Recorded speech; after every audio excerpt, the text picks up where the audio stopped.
Hello and welcome to Creating Hope in Our Community, Healthy and Happy and Camglen Radio's campaign for promoting good well-being and ultimately suicide prevention. In the series of podcasts so far, I have been speaking to various organisations that directly and sometimes indirectly support mental health and mental health adjacent issues.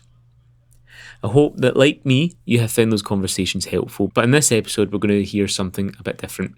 I'll be sharing the views of members of the public. Back in February, I went along to the Rutherglen Exchange with a number of Camglen Radio volunteers to interview the public about their views on mental health. It was See Me Scotland's Time to Talk Day, so for the people of Rutherglen and Cambuslang, it was Time to Talk. Here are the raw, uncensored opinions of local people. The only editing I've done is to reduce background noise and take out any large gaps where no one is speaking. But apart from that, you're hearing exactly what they said. Thank you so much for the members of the public for giving their views, and thank you to the volunteers that came along. That was Michelle Farmer, Leslie Edenborough, Shannon Ross, Derek McCutcheon and Tony Waterston. Thanks also to Sharon and Jane from the Rutherglen Exchange for giving us the space to take time to talk. Welcome, Anne. Today's Time to Talk Day, and it's part of creating hope in our community, and it's all about mental health. What do you do to protect your mental health and well-being? I get out. I'm never in during the day. I go to the gym, and I've got a lot of friends, just people, acquaintances that really, there. So I talk to them, and we have a laugh, and I come away from there. I'm only there for an hour or so, but that's Monday, Wednesday, Friday. And on a Thursday, I'm up in Cambuslang. Not a Thursday, a Friday. I'm up in Cambuslang at a walking group. Yeah. We go all over Glasgow to different places. And I'm doing a discovery group as well.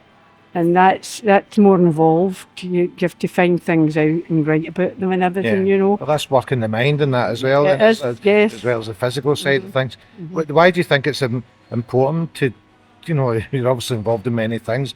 Why is that important for your mental health and well-being?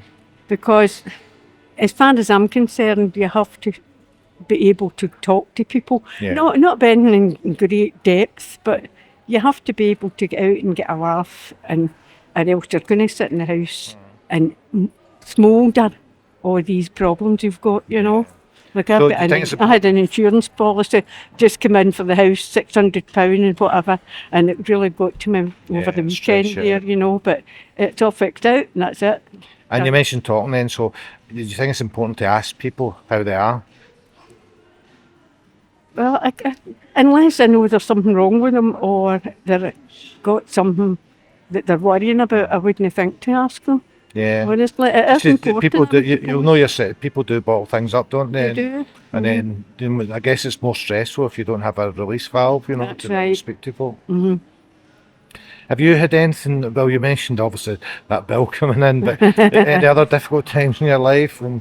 No, just when my husband passed away, that year was terrible, but I think more so that's what I've done is get out and talk to folk. To me, that's a winner. But was that a kind of life-changing thing for you then, in respect to getting out and, involving yourself in all these groups? I was never in groups before. I went to the gym, but I was never went to groups when Billy was here, But after he passed away, it was a matter of we're going to sit in the house and greet. And else I was going to do something about it, so I've done something about it, and that's what I do. And once you've been in your group, how do you feel afterwards? Where? If you're in any of your groups, you've been to your activities, how do you feel after it? You're getting different ways of looking at things for different folk, and they're telling you their experiences and everything, And the physical stuff you do, your walking group and stuff like that, Mm-hmm. do you think that's an important part of your mental health and well-being as well? Getting out in the fresh air and you're with a group that you're not just walking yourself thinking the same things you would do if you were sitting in the house, Yeah. Did you think it's people find it difficult to talk about their mental health? Is that a thing that you're aware of? I would suppose so. I would suppose that people are talking to you and having a laugh with you and they're not telling you what's worrying you, unless it's a good friend, That's different. You do need good friends to talk things over with, But you mentioned there as well that you maybe identify in a good friend that they're not there's something going on, you know, because they're just not themselves. Yeah, you can see it. Yeah. But apart from asking them what's wrong and them telling you, if they don't want to tell you, you can't do much about it, you know. See if somebody does want to get something off their chest, what do you think makes a good listener? Some people will talk at them while they're talking. Yeah, well, there's the thing, yeah. Talking over the top of people. Yeah. Mm-hmm. Yeah, and, you know, I guess you've got to ask the right questions and that as well. And be a good listener, you know, and I guess take in what people are saying to you. Mm-hmm. Do you think when we talk about mental health, do you think there's stigma about mental health? You know, is it an awkward thing to talk about? There used to be. I don't think it is so much now. Aye, because it's been brought out into the open. It's all these things that are hidden behind doors that causes problems. And if you talk about it and you bring it out onto the open, whether it's abuse or whatever it is, people know. If they hear screams, they know there's something wrong. They'll go. Personally, I would go to the person's door and chat it. Whether I could do anything, but it would take the badness away just at that minute. Yeah, I mean, I don't, there's probably different ways of dealing with things, but I guess ignoring things is not one of the good things to do. What about suicide? Do you think people are afraid to talk about suicide? Well, I done a suicide course in Healthy and Happy, and that what she said is, if you see anybody or you know anybody that you think would take their life, say to them, are you thinking about suicide? So don't go round the bushes. Just say it out, and they'll have to say yes or no to you, you know. Yeah. Because I was coming I was walking the Clyde Path one day, and there's this girl, I didn't know her. She was a foreigner, and she was sitting, you know, there's an area where they fish from, and she was sitting in a corner there, and she was crying, and she's looking at and I thought, don't tell me you're thinking and jumping, you know. So I did say to her, I says, I hope you're not thinking and jumping in because the water's cold. No. So I walked up the steps, and just no long after that, I saw her coming up the steps, you know. Yeah. But that was all. She wouldn't have spoken to me. But yeah, and that's a good thing because you don't know what you intervened in there. Aye, well, you don't know why she's in that state, you know. It could be anything. Yeah, I mean, that's obviously a strategy to deal with it. What about young people? What challenges do you think they face? I don't know much about young people now. I suppose it's harder now to grow up than what it was when I was young, you know. Children were children and kept, when I was wee and you were a child for quite a long time. Now they're growing up before they've even out of primary, you know. And of course, they live their lives online and that, but you and I would have been out in the streets playing and socialising and chatting, and it's a bit different, and I think there's a bit of bullying going on as well. They can't converse at all, you know, they converse with their thumbs on their phones, you know. It's sad. Do you think there's enough education out there about mental health and particularly with young people? No, I think there should be a curriculum in the school. Yeah, something they should discuss. Not necessarily, definitely about mental health, but bring it into it, you know, like what you're doing now. Yeah. That type of thing they could have in social sciences or something they call it. Yeah, it's definitely something to discuss. It's something worth discussing, isn't it? And it's good to talk. I've already said that many times. And got to thank you for doing this for us. Enjoy the rest of your day. You'll be fed up listening to me now. No, that's fine. You get me started and I don't stop. And we're talking today about Time to Talk and mental health, and that's part of the Creating Hope in Our Community project. What do you do to protect your mental health? Well, I'm just trying to keep myself busy, do a bit of work and do things in the house, and not just sit there all day long, get bored and just nothing on your head, you're just sitting. So I just try to do. This is the first time, Derek, I've been out on my own, you know, for about 3 or 4 months. And has that helped you during difficult times in your life?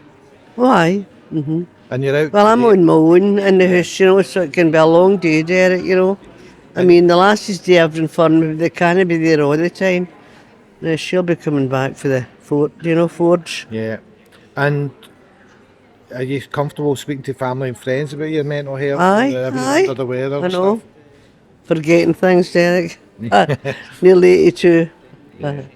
And what do you think makes a good listener, you know, if you're telling folk about mental health, or if you're listening to Samantha, my granddaughter up in Newton Farm, she's say, "You alright, Gran?" and "How you doing?" and she's wanting to ask a lot of questions, "You alright?"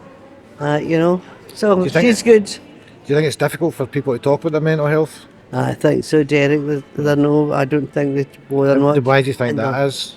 I don't know. I don't think they'll get the attention and everything they need.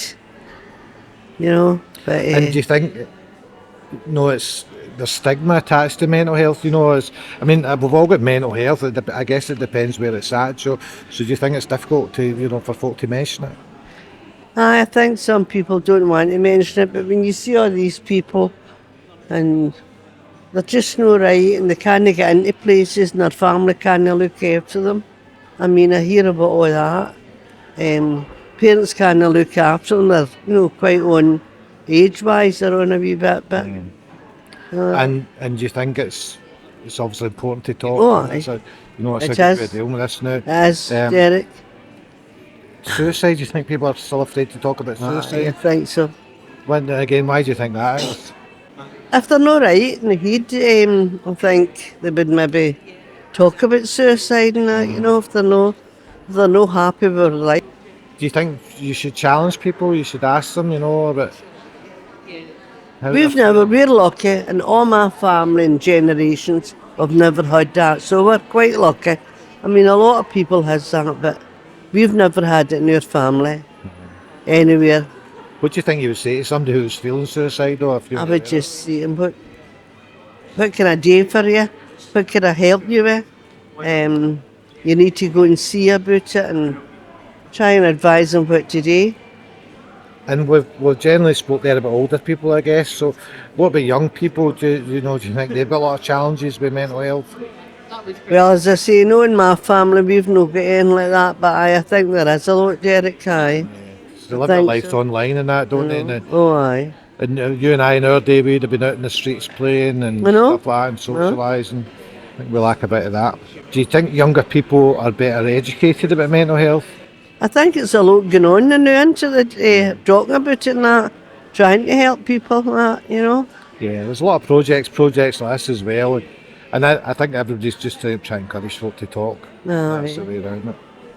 Well, Derek, I'm sorry, but I'll need to go because I want to go up to this. What do you do to protect your mental health? Try to keep busy. Try to keep positive. Don't think about negative things. Yeah. And try to speak to people a lot, to get a bit of company and things like that.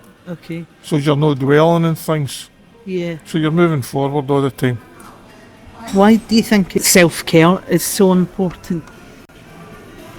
Well, I think a lot of people are on their own and have not got any company and things like that. So self-caring could mean you've got to look after yourself. So you've got to keep your mind active and you've got to think about positivity again. And as I said before, just to try and not dwell on things, to try and look at the positive things. And what has helped you during difficult times in your life? Again, thinking positive, getting out and meeting people. Like to think of a couple of other things. How could you keep on the move? Fresh air. Yeah. Fresh air. Health eating. Yeah. And any day with health related things. And keep you moving. That's good. What do you do to protect your mental health? I don't watch with my dad and go swimming. Right. Why do you think self-care is so important? Because it's fun and self-care. Positive thinking is good for everybody. Yeah. So having positive people in about them would help as well. Yeah. And what has helped you during difficult times? Family and friends. Oh, that's perfect. That is, thank you. Right. Hiya. Aye. So the first thing I was going to ask you is, what do you do to protect your mental health? My belief is in God. Right. That's my belief. Right. And that stops I've actually got mental health, and that stops me from going another stage further in life where you think about suicide and things like that. I think that's, without my belief in God, I probably wouldn't be here today. Right. That's the truth. So, that helps you. it definitely helps me. Yeah, that's great. Why do you think self-care is important? Sorry, can you repeat that? Yeah, why do you think self-care is important? What do you mean by self-care? So that's like, that can be simple things, you know, like just taking care of yourself. Well, Can be like simple. But again, like the way I'm dressed just now, Uh-huh. I wouldn't normally be dressed like this. Right. It's just because I'm good out, I'm not lazy, but I just can't bother doing things. Right. Things is like, as if something's like sucked by the air out your body, and you just want to sit. That's how you feel. But the day I seen the sun out and I went, you know what, I'm going to go and get myself all sorted. But after she thought, when you get and you actually feel the sun hitting your skin, it's like, wow, this is what living's like. This is why I should be feeling all the time. Yeah. I don't feel that way. Aye. Do you know what I mean? Yeah. So Does that make you feel better, like when you it get does. yourself better? Yeah. Another thing I would say is, if I'm really down, I'll maybe drive up to Loch Lomond or something like that and just looking at the mountains, no climbing them, just looking at them, the waterfalls and the lochs and that, you know, getting to all the woods, you know. That is like, as if it takes all the, no, I just don't, the devil out of it, all the depression out your head, you know. Yeah. And is there anything, you talked a wee bit about your belief in God, but is there anything else that kind of helps you in life when you're going through like difficult times? I would say no. No. There's a lot of times now it's like, in my head, there's so much badness now in this world. You can't, you know, it's like, you try to help somebody, and I've helped a few people, and all I've got is badness back. So you get this thought in your head, why should I bother? You know, and I go, you know what, no, I'm not going to bother. But that's a sin against God as well.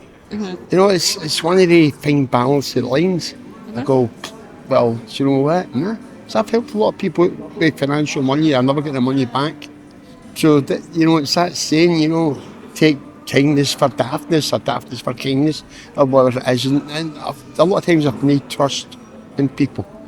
Yeah. Do you know what I mean? And that's it's not right. It's going to take a long time to try and sort this one out. You know what I mean? So that's your main thing you go to. Aye. Yeah. Okay, that's great. Thank you. Is that me finished? So, good morning, John. Lovely to meet you here in Rutherglen Arcade. Yeah, nice to be here. And you said you were in Healthy and Happy yesterday and had a great experience. I was for the first time, and it was a really positive experience, yes. And what took you along to Healthy and Happy? I was looking at other mindfulness and wellbeing places, but the places were out of our jurisdiction.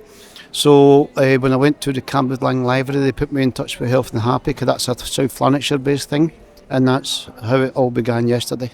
That's brilliant. And we're here today because it's time to talk. So tell us about, what do you do to protect your mental health?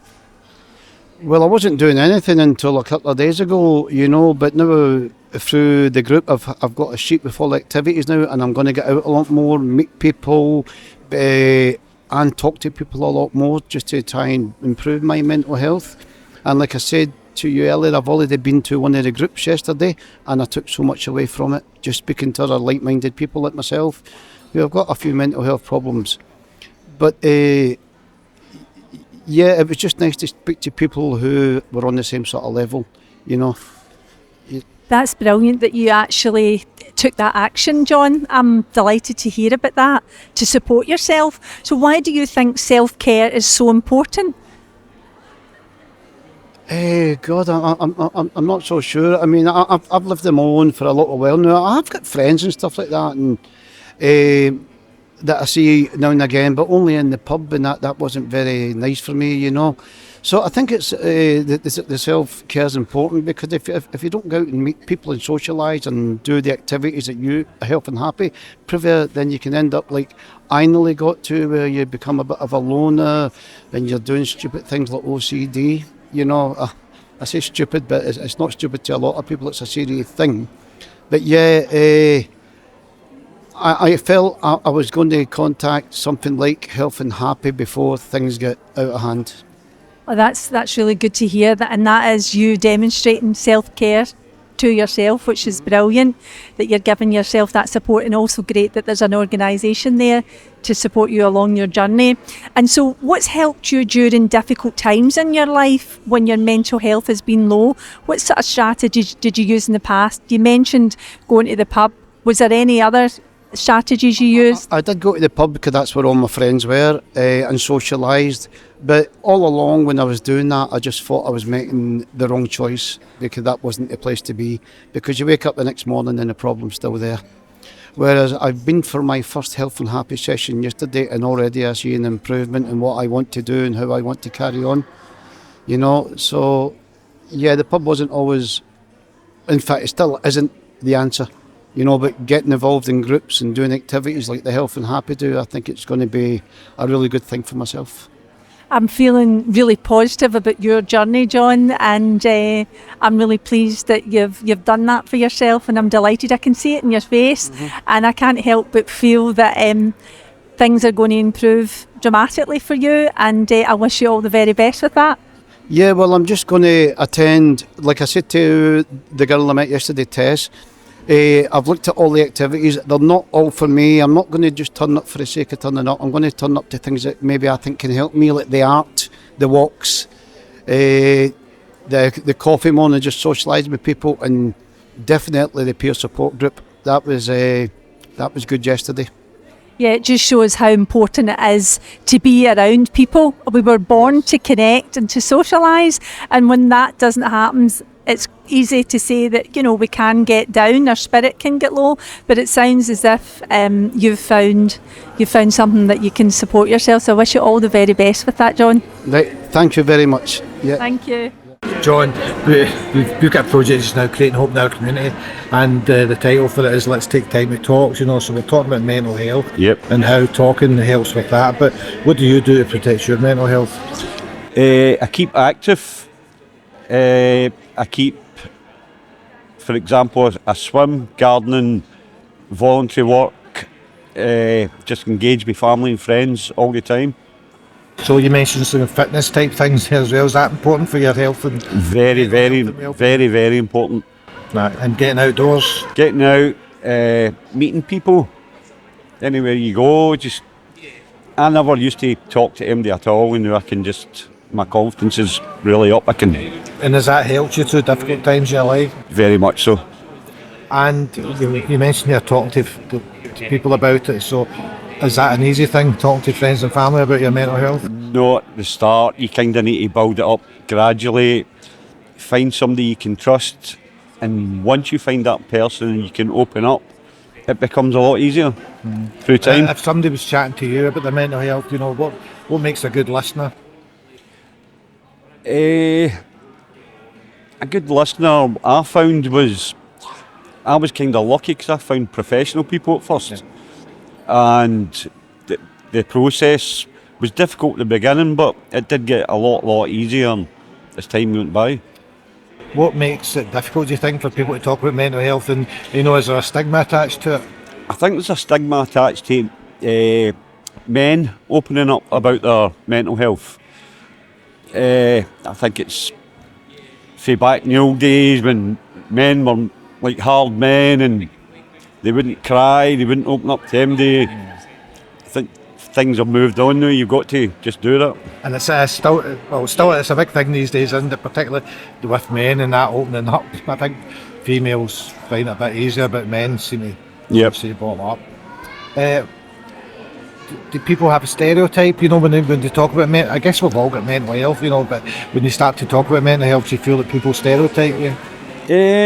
Yep, there is still that stereotype, as you say. You go, somebody's got mental health.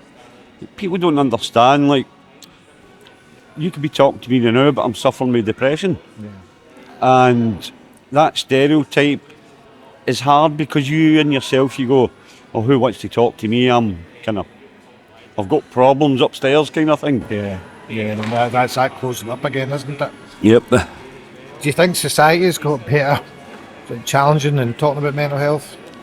I think from COVID, it's kind of, you can hear it a lot more. I think COVID made a lot of people realise being stuck in the house, mental health.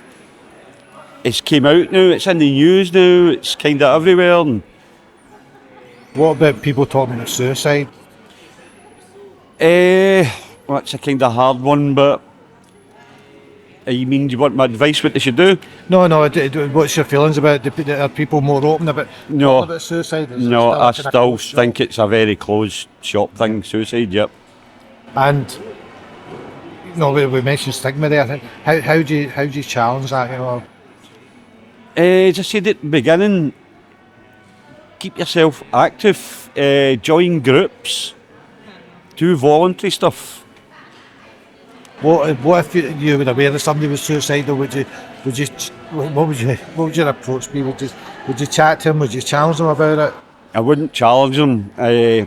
Talking would be the best thing, and trying to persuade that person to try and talk to somebody more professional. Yeah, and that's obviously, you say that's helped you in the past. Very much so, yep. What about young people? What do you feel about young people? Again, I think it's out there more from COVID. Yeah. The young people, you hear that all over the place now. And I think people should stand up and take notice of what's going on. Do you think young people have a different perspective about mental health than, like ourselves, older generation? Yep, because yourself, when you're young, you're hanging about with your mates, you're not going to say to your mates, look, I'm feeling this, I'm feeling, because you're just being bravado in front of everybody. And I think that's why it's more difficult for young people to open up. But they do have, like in their school, the teachers, I'm sure some of them are trained for all this kind of stuff, and there's a lot out there. So, yeah, I think it's a lot harder for younger people. And that was, you kind of led on to my next question there, which was going to be, do you think there's better education out there for younger people around mental health? Yeah, I think mental health, the awareness, there's a lot of organisations bringing it out there and making people very aware of what's going on. John, thanks for your time. You're very welcome.